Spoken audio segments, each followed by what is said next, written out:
Hello everyone, welcome back to a very special Kerbal Space Program video that has been sponsored by Mover Globes. More on them a little bit later on. Guys, disaster strikes. That's what I'm calling this save file, right? I had a different plan. I spelled strikes wrong, hang on. I had a different plan entirely for today's Kerbal Space Program video. But that sort of went very badly, disastrously wrong.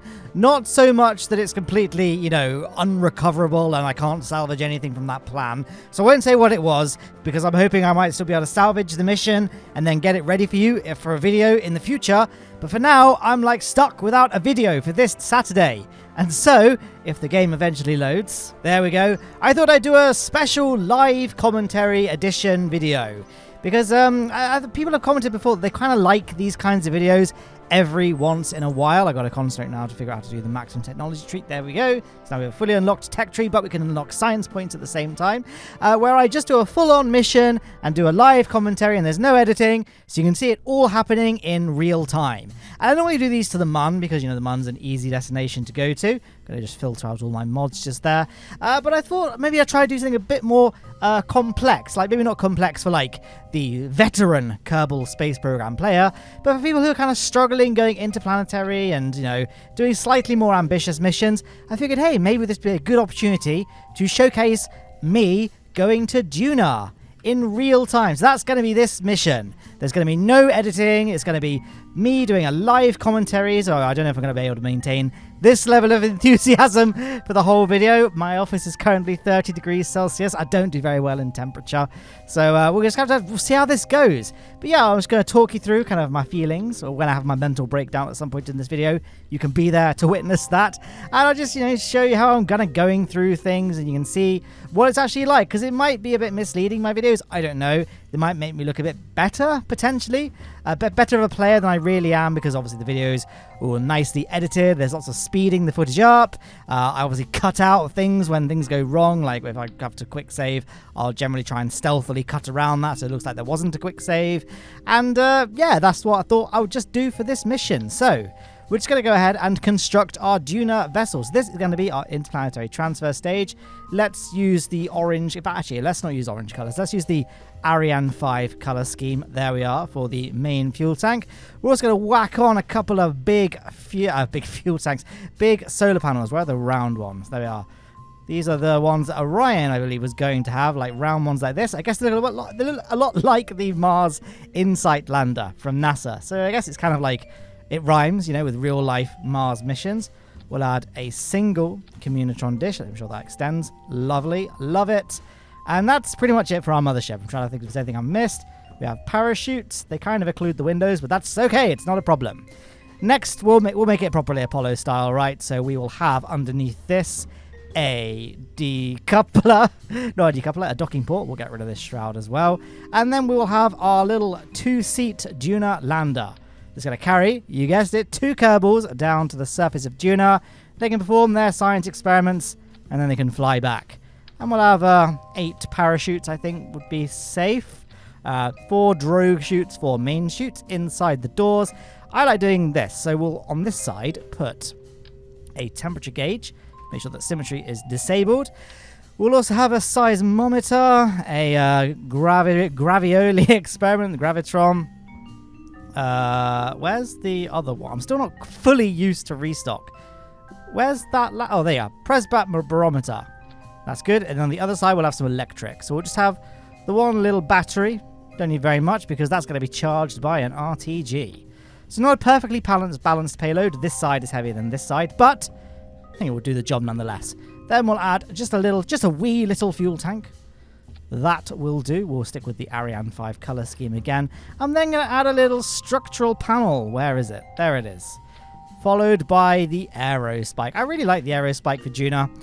The Aerospike is good because it's very efficient both in an atmosphere and in the vacuum of space. And Duna's atmosphere is kind of thin, so it's, I guess, not hugely important to have the benefits of an Aerospike engine. But I don't know. It's going to be a single stage that gets from the ground, which, is in an atmosphere, into space, which is not in an atmosphere. I don't know, it just feels like it just feels right to use the Aerospike engine. I don't know, should be.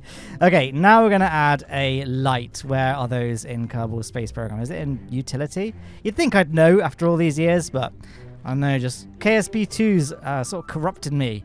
Still kind of get used to now, getting used to each game's different inventory system. Okay, then we'll add a little ladder as well. Don't want to block that door though. Make sure the ladder is, of course, the right way up. Yes, it is. Just gonna offset it out slightly. Boom, boom, boom. Nicely done. And I think that's pretty much it for the lander. I'm trying to think. We may as well treat ourselves. Put some RCS thrusters on board. We don't really need them, but hey, rather have them and not need them than need them and not have them. And I think that's a pretty nice looking lander. Are there any better color schemes we could use? Maybe orange. Thinking for the thumbnail wise, the orange might not blend a bit too much with Duna's atmosphere. So we'll leave that as it is. And that's going to be pretty much the whole rocket that does the Duna mission from low Kerbin orbit. But now we need to construct the rocket that's going to get us from the ground into low Kerbin orbit. So first things first, can't speak today. We're going to add a fairing base plate. So we're going to go to payload. Oh, now which diameter parts do we want to use? Either 3.75 or 2. Let's go 2.5. Let's do a delta. I'm feeling a delta 4 heavy style rocket. So we're going to go with some struts just to stabilize the payload like this. Do I add a couple more? I think I just might. There we are. We can just auto strut all of this together. Auto strut. Beautiful. And at this point, I might just... Oh, we need to enable staging of this as well. We might just bind the solar panels to an action group.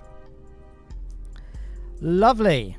Next thing we're going to do is just making sure there's definitely a thing we need to do here. Nope. Let's build the fairing. So I'm going to build this fairing first. This is going to be our capsules fairing. That's going to get pulled away with the launch escape systems deployment. Oh, there we are. Close.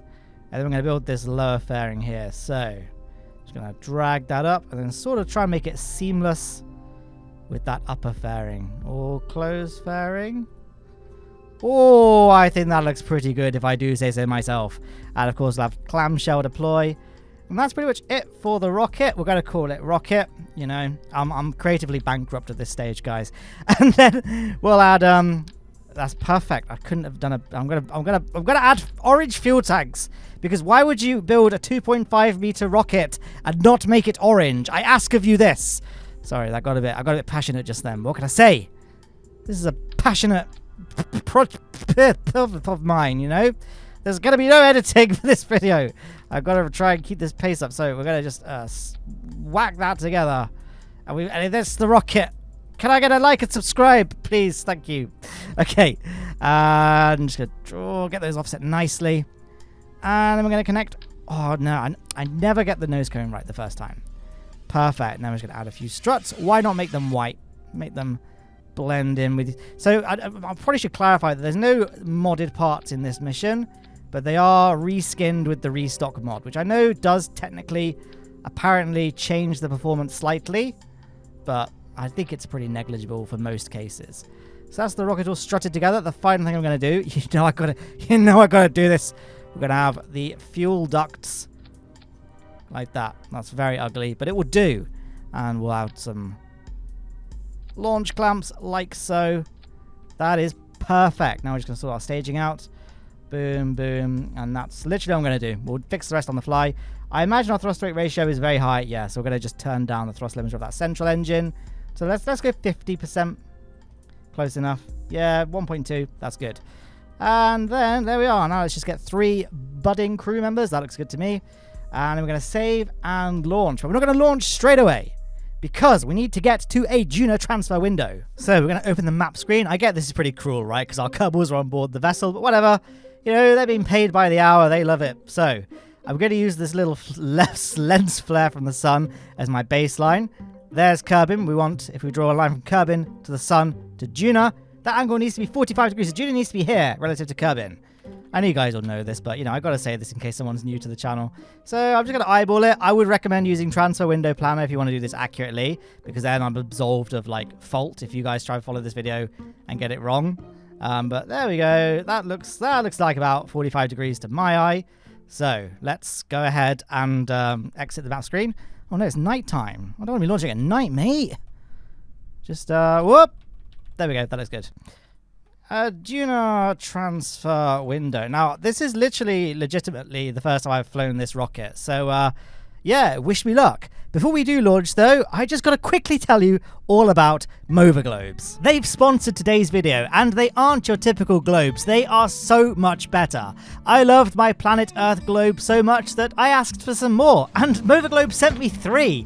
I just had to open up the biggest box. I had a fairly good guess what it would be, but I was still pleasantly surprised to unbox the massive Jupiter globe. It's Jupiter! Mova globes are really special because they rotate on their own, powered by light without any batteries or wires. Hidden magnets what make them spin, and they're pretty mesmerizing to watch. And they even continue to spin when you pick them up. I love seeing people's reaction to this. That's cool. There are over 40 designs to choose from world maps and outer space to famous artwork. My favourites are the space-themed ones, of course, and they use images provided by NASA, including planets and constellations. So, if you're looking for a unique gift or just want to add something amazing to your space, Mova globes are a perfect choice. You can get 10% off 6-inch and 8.5-inch Mova globes using my code MATT10 at the link below. Head on over to movaglobes.com to see their amazing collection. I'm so happy to have Mova globes sponsor me again today. I'm a huge fan of their stuff.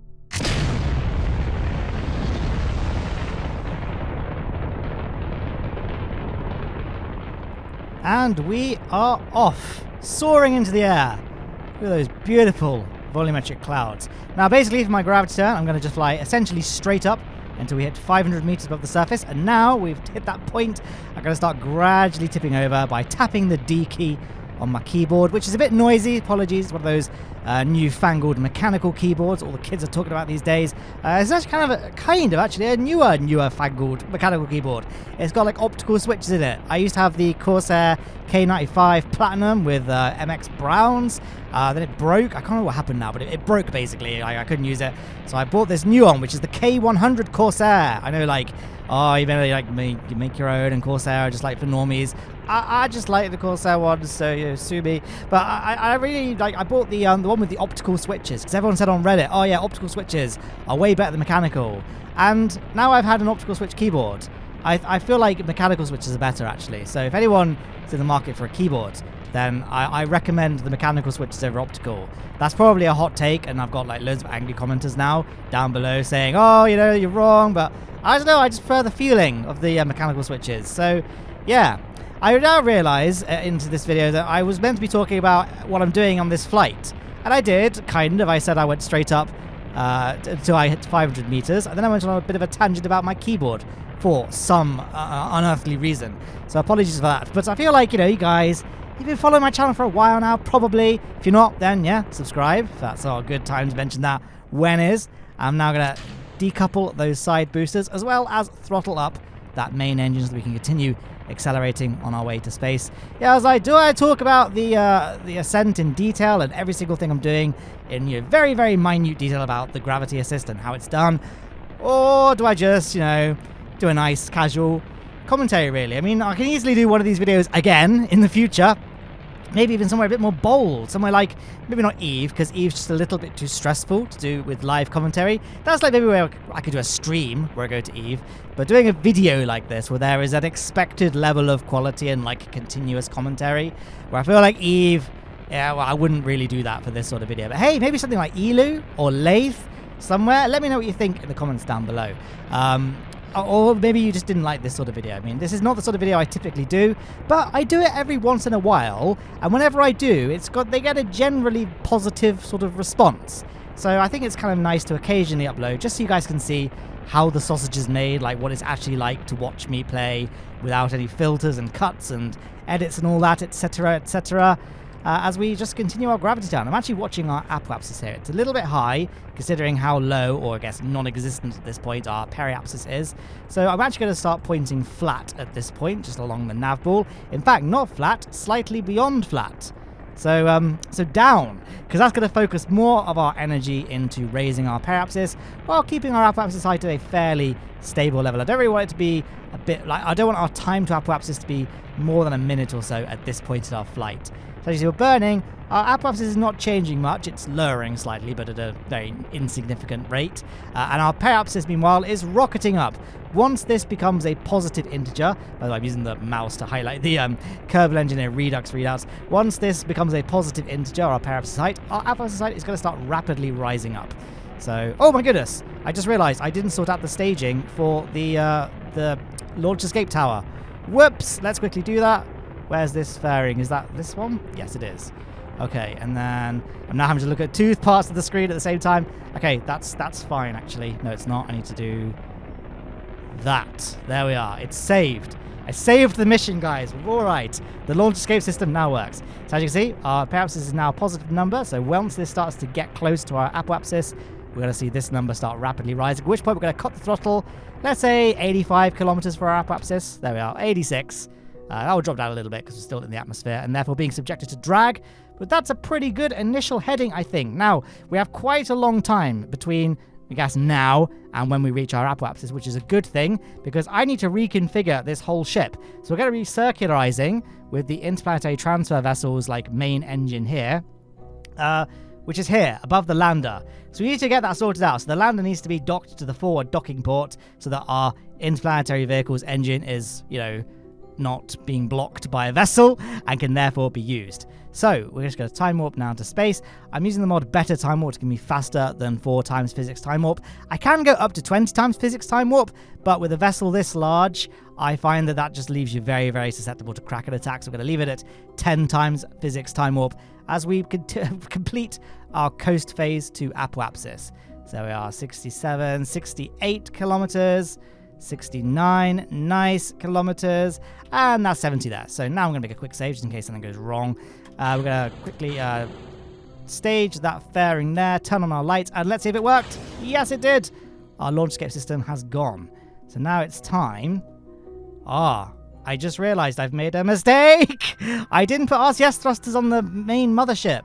So we're going to have to get a Kerbal. Hang on, I'm going to have to get a Kerbal into the lander and use the lander to separate itself from the mothership. Because if the mothership just spins around, the command pod's going to end up just whacking into the lander and causing all sorts of shenanigans. We don't want that. So let's just get, who's this? Bill Kerbin, the engineer. Get into a seat. Yep, sure.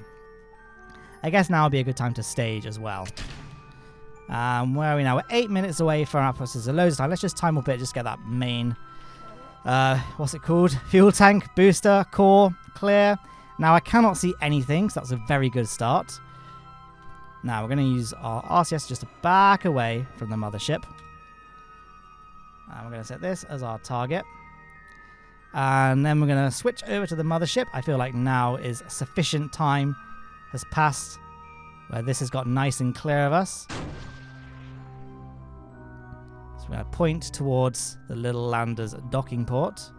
And look at that. Retrograde and target are perfectly aligned with each other. So in theory, we should make sure we're holding target for both vehicles. I'm going to hold the mouse over so you can kind of see that docking port a bit more easily. Is it going to work? Is it going to work? Yes, it is. There was no stress in that whatsoever. Okay, so now we're going to disable cross-feed so that either vessel doesn't drain the other. Going to make sure we're now controlling from the main vessel. Yes, we are. And we got loads of time to apoapsis, so there was no stress in there whatsoever. So whilst we've got nothing else to do, we're going to extend our antenna and may as well deploy our nice big solar panels as well. And there we have it. Our vessel is now ready to begin its journey to Duna.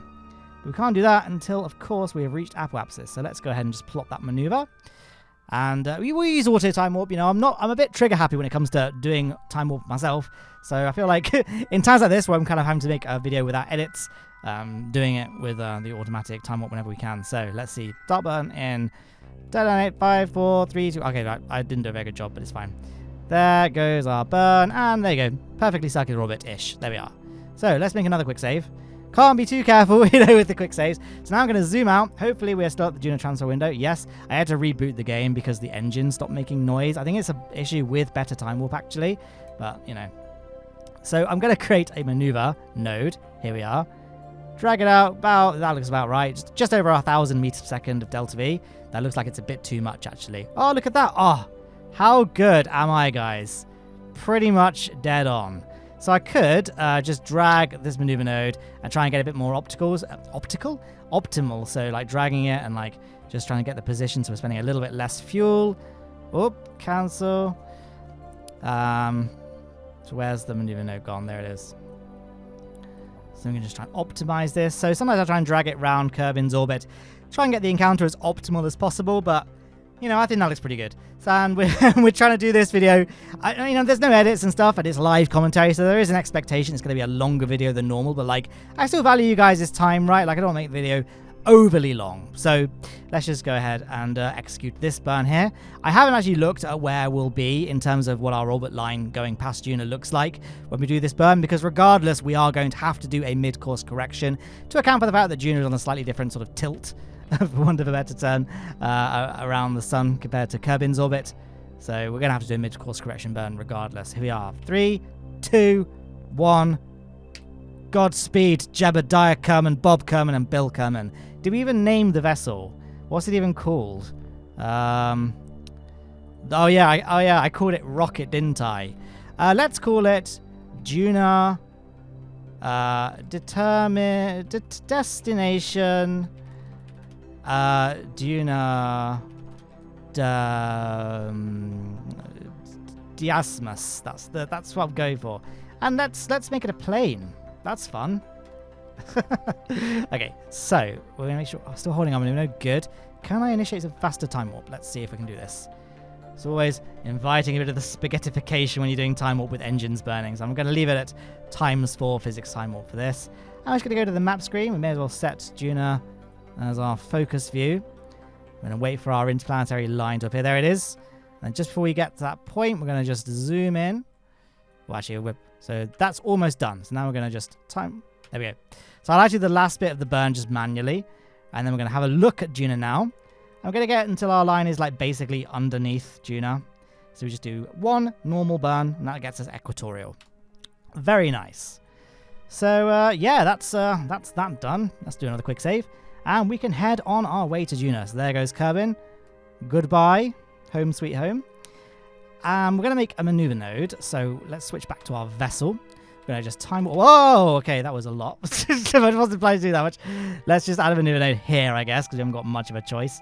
Set Duna as our target again. Not as a target, as our focus point. Where's that maneuver node gone? There it is. So we're going to drag on the normal vector. And that's going to get us a nice pass of Duna. Now, we want to be on the left side of Duna here, because Duna rotates this way. So, like, left to right from the perspective of this shot here. So, and we want to be kind of passing it with its rotation. So 72 kilometer apoapsis, that looks good. This maneuver node will not translate to what actually happens because the maneuver node planner is not that accurate in Kerbal Space Program. So whatever, we'll just do one final like tiny correction once we've got the desired course past Duna. So when is our start done? Oh god, it's there. Okay. Why is my time? Oh, I got like hyperwarp. I've got hyperwarp on. That's why. Oh well. I was wondering, why is my time warp so finicky? It's got a better time warp installed to some stupid figure. Was I trying to do an Lowne Mission or something? So I'm just going to use RCS thrusters on the lander just to sort of fine-tune this. See what I mean about the apoapsis and periapsis not being accurate? So I'm just going to use the RCS thrusters to... Let's see, 78. Can we get that big? No, actually, I don't want to tempt fate. 78 is good. Then we're going to rate a new node at our periapsis and make a circularization. There it is. Boom. Well, that looks very nice. And it's going to be a 680 meter per second burn, which is quite a lot of our budget. But don't forget that once we detach that lander, this thing is going to weigh significantly less than what it currently does. So let's go ahead and just make a quick save, actually. And I guess just watch as things come together. Being careful that I've got hyper time warp settings. Okay, and then now we're approaching Duna. I'm going to drop down so you don't accidentally pass through the planet. A bit closer. Oh, this is very stressful. And we have entered Duna's sphere of influence. So let's make a quick save here. I've been very liberal with quick saves. So far I haven't needed any. Touch wood. Okay, so now we're going to just time warp down to our periapsis. Is it really a periapsis when we've not got a apoapsis? I don't know. Okay, so we're just going to wait. Just be very careful with the time warp. Okay, so now we're 20 minutes, 19, 18. Okay, we can go a bit faster with the time warp. So now it's hard for me to give like insightful commentary. I'm saying now we're doing this, now we're doing that, now we're doing this. Okay, 3 minutes to go. 2 minutes to go. 1 minute to go. We are now sub 1 minute. 5, 4, 3, 2, 1. And it's burn time. Here we go. Circularizing at Duna. Let's just increase the time warp. Can we go to 10 times time warp? Or bit of a wobbly physics going on just then, but it was fine. And where's our... Oh, there we go. No, we'd lost our Duna orbit for a second. And there we have it. Circularized. Now it is time to begin the most exciting part of this mission, and that is our Duna surface expedition. It's going to transfer old Jebel Dyer and undock. How much Delta V? We've got 1,000 dynamics, so that's plenty Delta V to get back to Kerbin. Now I realise I've actually got the engineer instead of the scientist on board. But you know what? There's no time. The scientist will just have to stay on the spaceship. Let the engineer have an exciting trip for once. So, where are we? Should we just land anywhere? Let's do one orbit. And... we're definitely landing on the light side of Duna. When I say landing, I mean like for the whole descent. We're not going to be descending at night, basically. So actually, we've got I really overestimated the efficiency, underestimated the efficiency of that engine, I should say. I was thinking like, oh, we might have enough fuel. I hope for Duna, you need about 1,500 meters per second of Delta V to ascend from its surface and reach space again, which we have way more than that. We've got a 500 meters per second excess, which I guess is nice. It just guarantees that we will definitely reach space. And we do admittedly need a little bit of extra Delta V to perform our landing as well, which is going to be mainly facilitated by parachutes. I'm actually going to set the altitude of these chutes to be a little bit higher than their normal values, because Duna's atmosphere is very tenuous. Parachutes don't really do a great deal, and by default parachutes will often just deploy way too late to meaningfully slow you down. So I'm going to quick save, because I'm now using danger time warp, like 20 times time warp. This is a really small, simple vessel, so this isn't really any danger of being ripped apart by the Kraken, but those parachutes, when they deploy, will be destroyed by the physics time warp. So I want to make sure that that doesn't happen. So our altitude, so 4,550 is when they're going to deploy. Oh, okay, I guess they're deployed now. Is that because I didn't set this to... Oh, whatever. So our drogue ships have deployed. We are now sufficiently slowing down. Don't really want to go much faster than 4 times physics time warp now. So we're just going to wait for those. Yep, so our drogue chutes have now fully deployed, which means our main chutes are going to have to open up. I'm aware we're getting quite close to the surface, and we're not really slowing down all that much. Okay, there we go. Now the parachutes are opening up, and as you can see, our surface velocity is coming down very nicely, but we're still going a bit too fast for safe landing.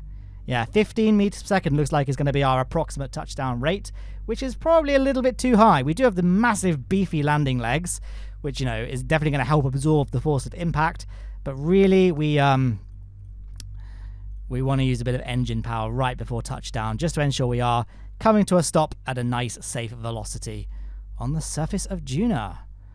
So we're going to watch our altitude gauge just here. You can see our shadow there as well for reference. Are our little lights on? They are now. I think now is a good time to start firing up that engine. So we're just going to nice controlled descent. I want below 5 meters per second if I can help it. There's 3 meters per second. 2. That is lovely. Perfect textbook touchdown. Duna touchdown. I'm probably going to make a couple of quick saves on the surface just so I can then go back later on and grab some potential shots for the video's thumbnail. But right now, Bill Kerbin, he's so happy. Normally the engineer, he is relegated to be on the mothership in orbit and not get to go on surface trips. But today is his lucky day, I guess. Whilst he plants the flag. Oh, I can't switch. Never mind. We'll plant the flag. There we are. Lowne Aerospace. Gosh, I really hope this video is good. It's just I'm doing this commentary. I really have no idea how this is sounding to everyone else. It is quite tricky to continually talk as well and concentrate on the video and try and make it good. So here we are. There's old faithful Jebel Dyer Kerbin. He can collect a surface sample. Lovely stuff. We're gonna Get a shot for the family album. Lovely. Right. Now let's get back on the ship. They didn't bring much oxygen. They're like running out of oxygen very rapidly. So we're going to grab onto this.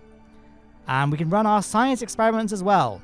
Only once. Wait, hang on. Did I think I forgot to add mystery goo. Now think about the building. Hang on. Did I actually forget to add mystery goo?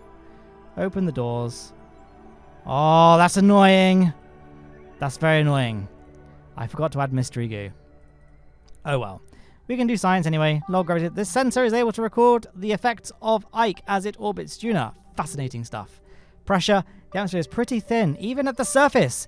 You don't think parachutes or wings would work very well here. Well, actually, I think differently because we did use parachutes and they worked somewhat effectively. I just had to use relatively more of them compared to what I would use for, say, Eve or Lathe or Kerbin. So, oh yeah, I still to this day forget that jetpacks don't really work anymore. Was it when they added parachutes? Was that with breaking ground? I don't remember anymore. But yeah, Kerbal EVA packs used to work on Duna, albeit not very well. They did work, but not so much anymore. So there we are. Our Kerbals are now boarded. We may as well close this door. I see we're sliding a little bit as well, which is not filling me with much confidence, but we're going to make another quick save regardless. So now we're going to just... Actually, I'm going to time warp for a long while, just so that when we're doing our launch back to orbit, we are on the daylight side of the planet. Just, you know, so the video's a bit more visually good. Is that a good time to launch? That's probably way too late. But let's just do a quick save anyway, and just give it a go, shall we?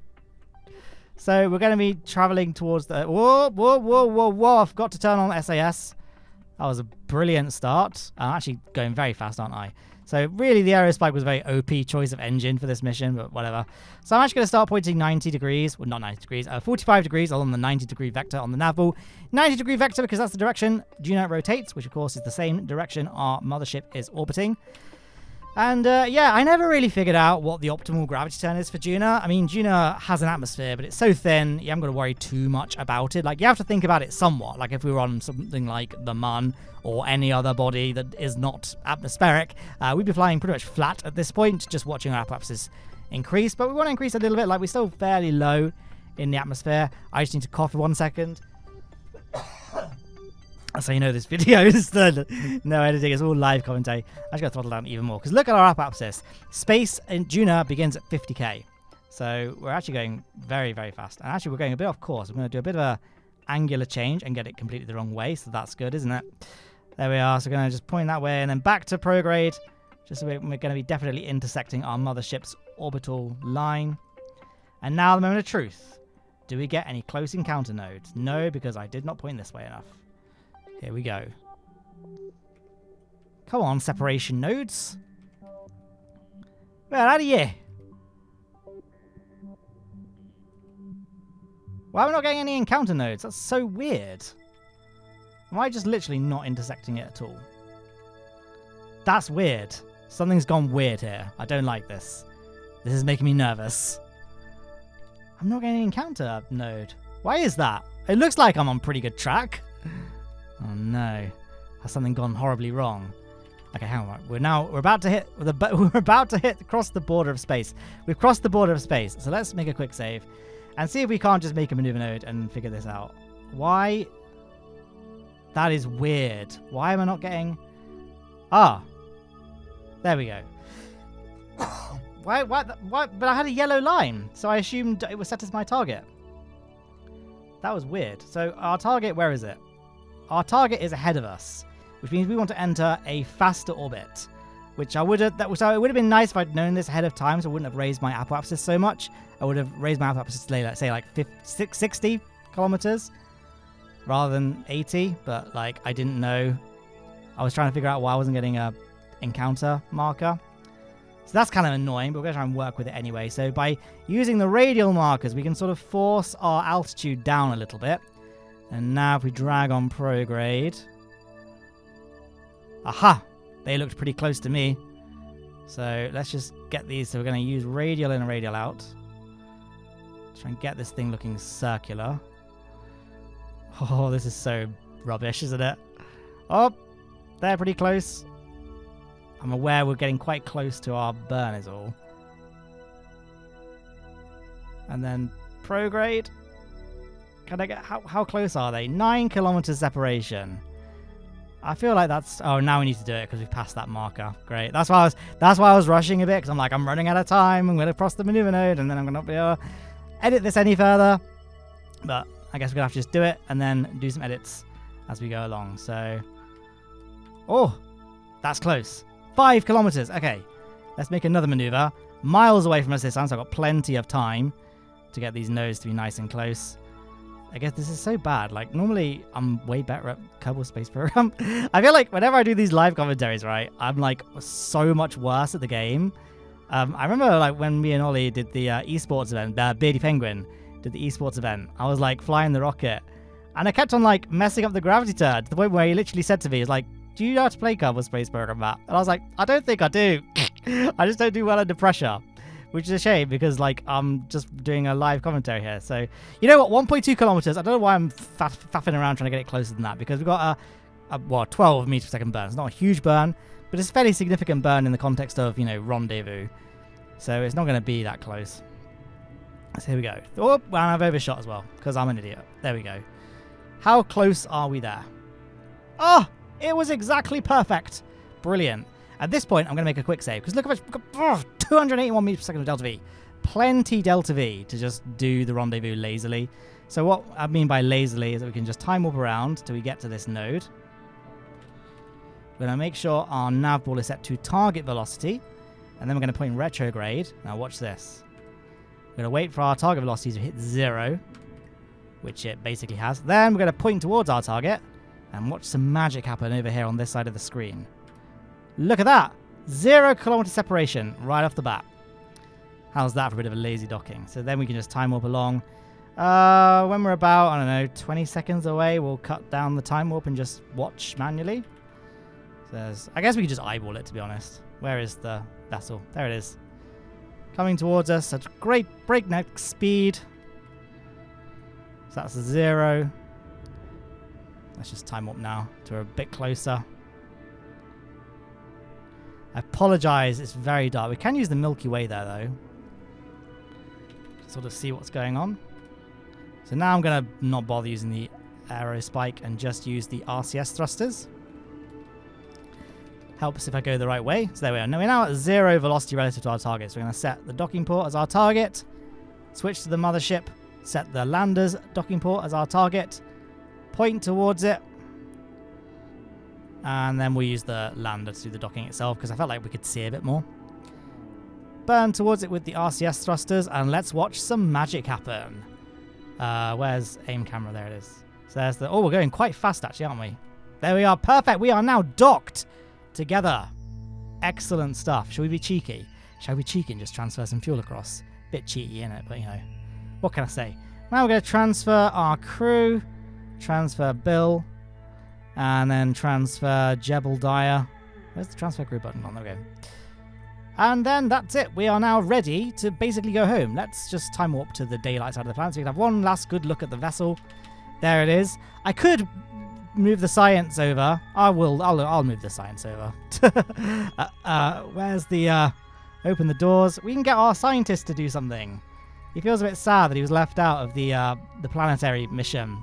What's it called? The surface expedition? I don't know. I don't care anymore.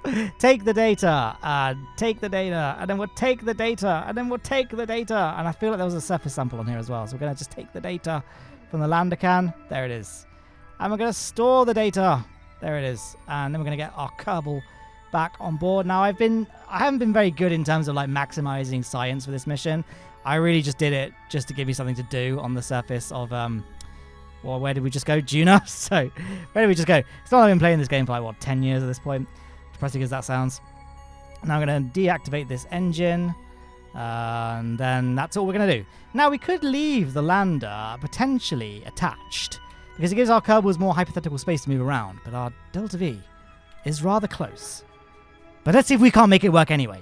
So, we're going to make a maneuver node that's going to take us backwards along Duna's orbit relative to its direction around the sun, because we need to lower our velocity to reach Kerbin. Oh my goodness, there's debris. There. How is there debris? I staged like really early. Kessler syndrome just won't leave me alone, guys. So then we're going to get a... So as you can see, we've not got an intercept with Kerbin. This is also kind of an inefficient burn. We want to be essentially directly backwards from Duna. And then we save a little bit of fuel. Look at that.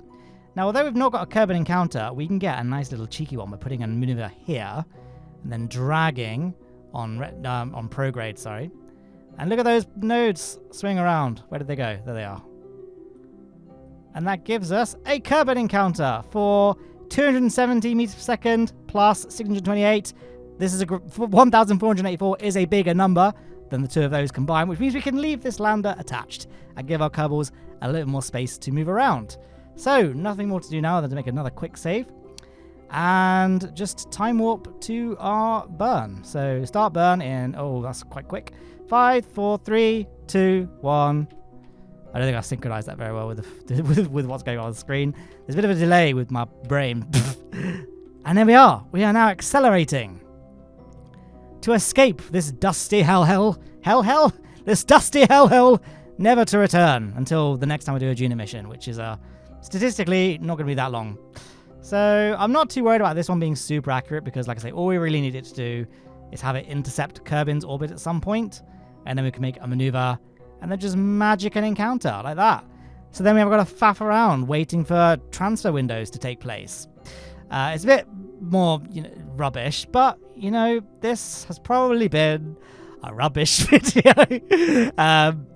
Because, I don't know. What do you guys think? Do you like these? Do you want me to do more videos like this? Or would you like these, carry on, but maybe not that frequently, but it's sometimes nice to just see how the proverbial sausage is made, so to speak. I'm quick saving a lot, by the way. I'm just reflexively smashing the button every time. I've bound quick save and quick load to buttons on my mouse, just because it's easier than to reach across the keyboard pressing Alt and F5 and Alt and F9. Where's the spacecraft gone? Oh, there it is.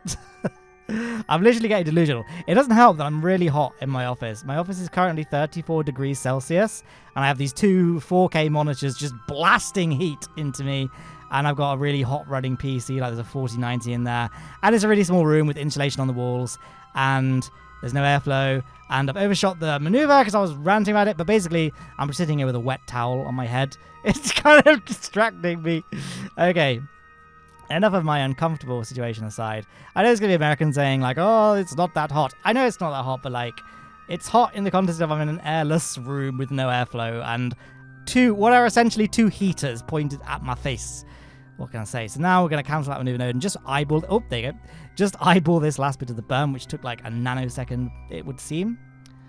And we're going to wait for our... So I actually overshot, so we're going to use our RCS, which I need to enable.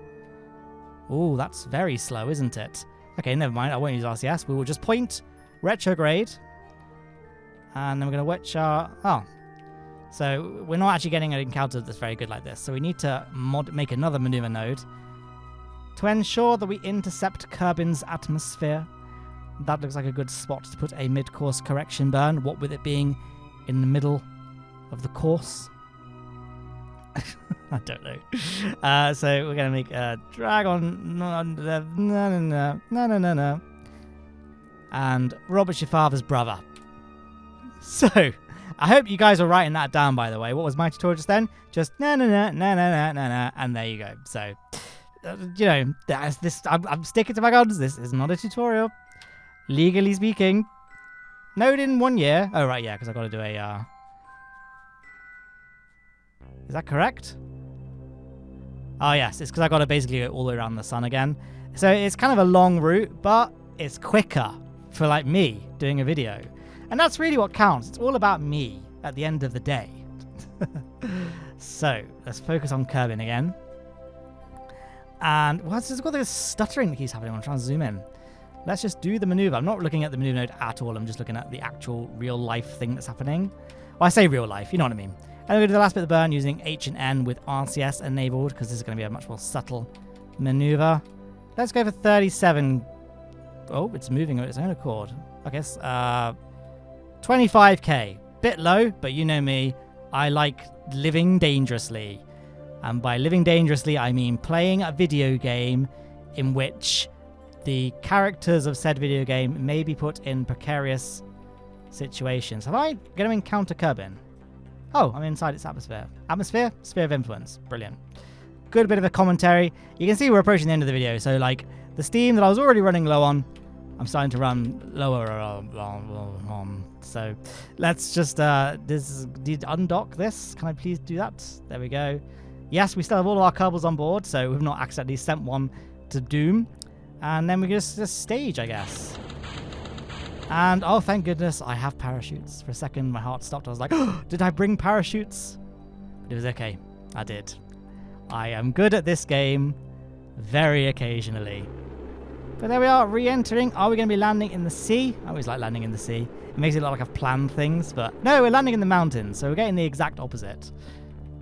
And it's very dark as well. I'm actually going to disable hyperphysics at this wall because at this point because I don't want the parachutes to get shredded. Have they deployed? They have deployed, and we're coming in over the highlands and not the mountains. That's pretty good.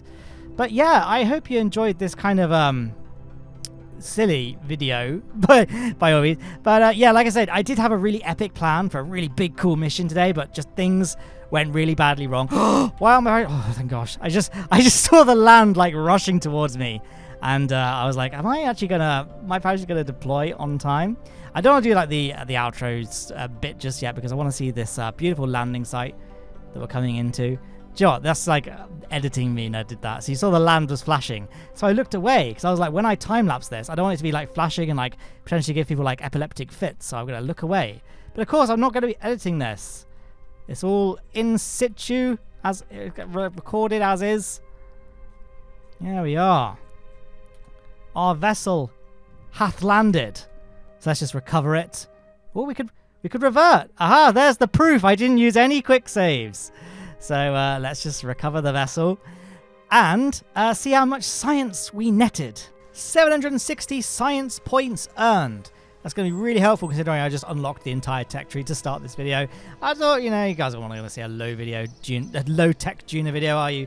But yeah, that again is the end of the video. I hope you enjoyed this somewhat sort of silly divergence from the norm. Maybe it was a happy accident that my last mission got, you know, cancelled. Not cancelled, but you know, went so wrong I had to redo and film something else. Maybe you enjoyed it. If you did, let me know in the comment section below. And of course, a big thank you to Movaglobes for sponsoring today's video. Honestly, they are amazing. I'm so happy they're willing to sponsor me again.